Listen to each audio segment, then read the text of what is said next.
በስመ አብ ወወልድ ወመንፈስ ቅዱስ አሐዱ አምላክ። አመስራ ወአሚሮ ለወርኃ የካቲት በዛቲ ዕለት ተስካረ በዓለ እግዝእትነ ቅድስት ድንግል ተክሌ ማርያም ወላዲተ አምላክ። ጸሎታ ወበረከታ ወምሕረተ ፍቁር ወልዳ ያህሉ ምስለ ዓለም ዓለም አሜን። ሰላም ለኪ ለብርሃነ ሕይወት መጾሩ አምሳለ ተቋም ዘወርቅ ጠበብተ እስራኤል ዘገብሩ ማርያም ክብርት ለእግዚአብሔር በክብሩ ረሲ ፍኖተ ትሕትና አይጋሪ ይሁሩ ትዕቢትሰ ለክርስቶስ ጸሩ። እንደ አምላክ በሚሆን በአብ በወልድ በመንፈስ ቅዱስ የካቲት 21 በዚች ቀን አምላክን የወለደች እመቤታችን የቅድስት ድንግል ማርያም የበዓሏ መታሰቢያ ነው። ለእግዚአብሔር ምስጋና ይሁን፣ እኛንም በጸሎት ይማረን፣ በረከቷም ከእኛ ጋር ትኑር ለዘላለሙ አሜን። በዚህችም ቀን የእስክንድርያ ሀገር ሊቀ ጳጳሳት የከበረ አባት አባ ገብርኤል አረፈ። እርሱም ለአባቶች ሊቃነ ጳጳሳት 57ኛ ነው። ይህም አባት በታናሽነቱ በአስቄጥስ ገዳም መነኮሰ። በጾም በጸሎት በስግደት እየተጋ ፍጹም ተጋድሎን በመጋደል ተጠምዶ ኖረ። በውስጡም ትሕትና፣ ፍቅር፣ ቅንነት አለው። በአንዲትም ዕለት ስሙ መክሲሞስ ወደሚባል አረጋዊ ቤት ገባ። እርሱም ልጄ ከሰው ለምን ትሻሻለህ? አንተ ግን በወንዶችና በብዙ ሴቶች መካከል ትኖር ዘንድ አለህ አለው። እርሱ ግን የሽማግሌውን የቃሉን ትርጓሜ አላስተዋለም። ከጠላትም ወጥመድ ያድነው ዘንድ ሁልጊዜ በማልቀስ እግዚአብሔርን የሚለምን ሆነ። ከእርሱም አስቀድሞ የከበረ ሊቀ ጳጳሳት አባ ሚካኤል ባረፈ ጊዜ ይህን አባት ይዘው ያለ ውዴታው ሊቀ ጳጳሳት አድርገው ሾሙት። አረጋዊ አባ መክሲሞስ ትንቢት እንደተናገረለት በተሾመም ጊዜ በአስቄጥስ ገዳም ተቀምጦ የቀድሞውን ተጋድሎውንና አገልግሎቱን ቸለል አላለም። ስለ አብያተ ክርስቲያናትም ጉዳይ ወደ እስክንድሪያ ወደ ምስር ይሄድ ዘንድ ግድ ባሉት ጊዜ ይሄዳል። ፈጥኖም ወደ አስቄጥስ ገዳም ይመለሳል። እርሱም በእድሜው ጎልማሳ ስለሆነ እንስሳዊት ፍትወት ትነሳሳበት ነበር። እርሱም ያጠፋት ዘንድ ለጾም፣ ለጸሎት፣ ለስግደትም መትጋትን ያበዛል። ሊያበርዳትም ባልተቻለው ጊዜ ለአንድ አረጋዊ ተናዘዘለት። እርሱም እንዲህ አለው፣ ይህች እንስሳዊት ፍትወት ከጾምና ከጸሎት ከስግደት ጋር ያለ ትሕትና ሥራ አትጠፋም። በበለጠ ግን ትሕትና መድኃኒቷ ነው አለው። ይህንንም በሰማ ጊዜ የጉድፍ መጎተቻ ከብረት ሠራ። አጭር የሆነ የቆሸሸ ልብስ በመልበስ በሌሊት ተነስቶ የመነኮሳቱን መንደር እየዞረ ቆሻሻውን ጠርጎ ተሸክሞ ወስዶ ከራቀ ቦታ ይጥለዋል። ይህንንም ሥራ እየሠራ 2 ዓመት ያህል ኖረ። እግዚአብሔርም ንጽሕናውንና የልቡን ትሑትነት ተመልክቶ የባሕሪ የሆነውን ፍትወት አራቀለት። ይህም አባት በገድል እንደተጠመደ ሆኖ መንጋዎቹ በቀናች ሃይማኖት ይጸኑ ዘንድ እያስተማራቸውና እየገሰጻቸው እየመከራቸውም 12 ዓመት ኖሮ በሰላም አረፈ። እግዚአብሔር ምስጋና ይሁን፣ እኛንም በጸሎት ይማረን፣ በረከቱም ከእኛ ጋር ትኑር ለዘላለሙ አሜን። ሰላም ለገብርኤል ወይነ ጽድቁ ሃይማኖቱን ተደለወ ይሰየም ለአረጋዊ በከመ ትንቢቱ በግብረ ትሕትና ወፍቅር ከመ ያድክም ኃይለ ፍትወቱ ኮስተረ አብያተ ማይ መጠነ ዓመታት ክሌቱ እንዘ ሊቀ ጳጳሳት አብይ ወክቡር ውእቱ። በዚችም ቀን የሀገረ ስኻ ኤጲስቆጶስ የከበረ አባት አባ ዘካርያስ አረፈ። ይህም አባት የጸሐፊዎች ወገን ነው። አባቱ ግን ጸሐፊነቱን ትቶ ቅስና ተሾመ። ስሙም ዮሐንስ ነው።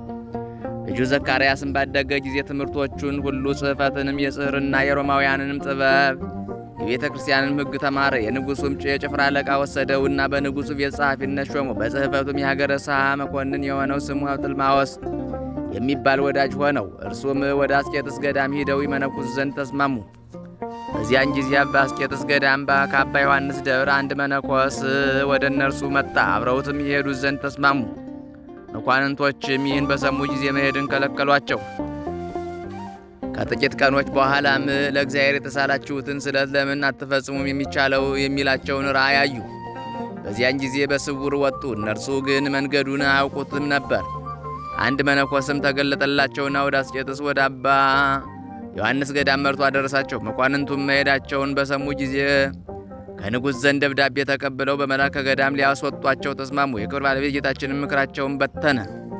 በመነኮሱም ጊዜ በብዙ ተጋድሎ ተጠመዱ። ይልቁንም አባ ዘካርያስ በዚያም ወራት አረጋውያን አባ አብርሃምና አባ ጋርጊ ነበሩ። ወደ እርሳቸውም እየመጡ በሥራቸው ሁሉ ያረጓጓቸውና ያጽናኗቸው ነበር። የሀገረ ስጋ ኤጲስቆጶስን ባረፈ ጊዜ ሕዝቡ አባ ዘካርያስን አሰቡት። እርሱንም ይሾምላቸው ዘንድ ስለ አባ ዘካርያስ እየለመዱ ወደ ሊቀ ጳጳሳቱ የመልእክት ደብዳቤ ጻፉ። ሊቀ ጳጳሳቱም ወደ አስቄጥስ ገዳም ልኮ አባ ዘካርያስን ወደ እርሱ አስመጣው። በሀገረ ስኻ ላይም ኤጲስቆጶስነት ሾሙ። ሊቀ ጳጳሳቱም እጁን በላዩ ጫነ። የእግዚአብሔርን ኃይልም አየ። በላዩ ወርዷልና ፊቱም በብርሃን ተጋረደ። ወደ መንበረ ሲመቱን በደረሰ ጊዜ ሕዝቡ በታላቅ ደስታ ተቀበሉት። በዕለተ ሆሳዕና የእስራኤል ሕዝብ መድኃኒታችንን እንደተቀበሉት ከዚህ በኋላ በትምህርቱና በድርሰቶቹ ቤተ ክርስቲያን ብርሃን ሆነች። ቃሉም እጅግ ጣዕም ያለው እርሱም የመንፈስ ቅዱስን ጸጋ የተመላ ነው። በመንበረ ሲመቱም 40 ዘመን ኖረ። እግዚአብሔርንም አገልግሎ በሰላም አረፈ። በረከቱም ከእኛ ጋር ትኑር ለዘላለሙ አሜን። ሰላም ለዘካርያስ ለኃይለ ሰማይ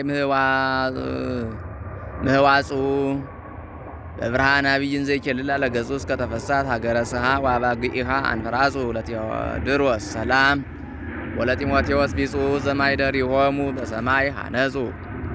በዚህችም ዕለት የከበረ የሐዋርያ የጳውሎስ ደቀ መዝሙር የሆነ ቅዱስ አናሲሞስ በሰማዕትነት አረፈ። ይህም ቅዱስ አስቀድሞ ከሮሜ ሀገር ሰዎች ወገን ለሚሆን ስሙ ፊሊሞና ለሚባል ለሮሜ ሰው አገልጋይ ሆኖ ነበር።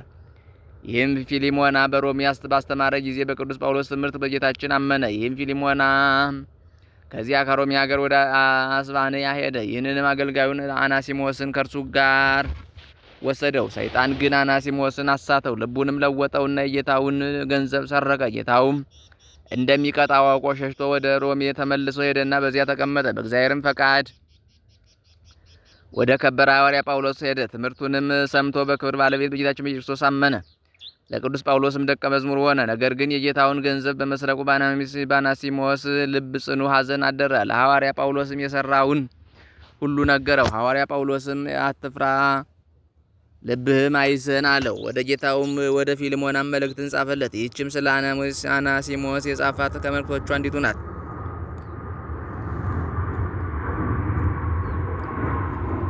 በመልእክቱም እንዲህ አለ። እኔ በእስራቴ ጊዜ ስለወለድኩት ልጅ ማልዳ አለው። ይኸውም አናሲሞስ ነው። የቀድሞ ስራው አልጠቀምህም ነበር። ዛሬ ግን ላንተም ለእኔም እጅግ የሚጠቅም ሆኗል። አሁንም ወደ አንተ ልኬዋለሁና ልጅ እንደመሆን ተቀበለው። የበደልህ በደልም ቢኖር ወይም የሚከፍልህ ቢኖር በእኔ ላይ አድርገው አለው። ይህም የከበረ አናሲሞስም ወደ ፊልሞና ወደ ጌታው በደረሰ ጊዜ በማመኑና በመጸጸቱ ደስ አለው። ሐዋርያው እንዳዘዘውም አደረገለት። እጅግም ወደደው፣ ብዙ ገንዘብም ሰጠው። እርሱ ግን ምንም አልወሰደም። እኔ በክርስትና ባለጸጋ ሆኛለሁ እንጂ አለ።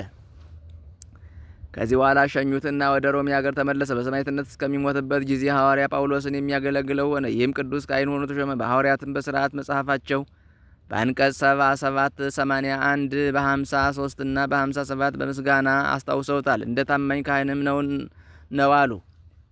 ከሐዋርያ ጳውሎስም የምስክርነት ሞት በኋላ የንጉሥ ጭፍራ አለቃ ይህን ቅዱስ ይዞ ወደ አንዲት ደሴት ሰደደው። የዚያችን ደሴት ሰዎች ሃይማኖትን እያስተማራቸው ኖረ። የክርስትና ጥምቀትን አጠመቃቸው። ከብዙ ቀኖችም በኋላ የንጉሥ ጭፍራ አለቃ ወደዚያች ደረሰ። የከበረ አናሲሞስንም ሕያው ሆኖ የክብር ባለቤት የጌታችን የክርስቶስን ሃይማኖት ለሰዎች ሲያስተምር አገኘው። ጽኑ ግርፋትንም ገርፈው ጭኖቹን እንዲሰብሩ አዘዘ። ምስክርነቱንም ፈጸመ። የሰማዕትነት አክሊልን በመንግሥተ ሰማያት ተቀበለ። ለእግዚአብሔር ምስጋና ይሁን፣ እኛንም በጸሎት ይማረን፣ በረከቱም ከእኛ ጋር ትኑር ለዘላለሙ አሜን። ሰላም ለአናሲሞስ ለጳውሎስ ረዱ በከመ ነሣ መባይተ እምፊሊሞና ረዱ በሲኖዶሶሙ ዝክሮስ ከሐዋርያት ለኩ ሰባ ደሴት በትምህርቱ እምድህረ አምኑ ወጸኑ በተሰብሮ ቁየጽ ፈጸማ ለስሙ። በዚህችም ዕለት ለከበሩ አባ አካክዮስና ለኢትዮጵያ ሀገር ጳጳስ አባ ገብርኤል መታሰቢያቸው ነው። በረከታቸው ከእኛ ጋር ለዘላለሙ አሜን።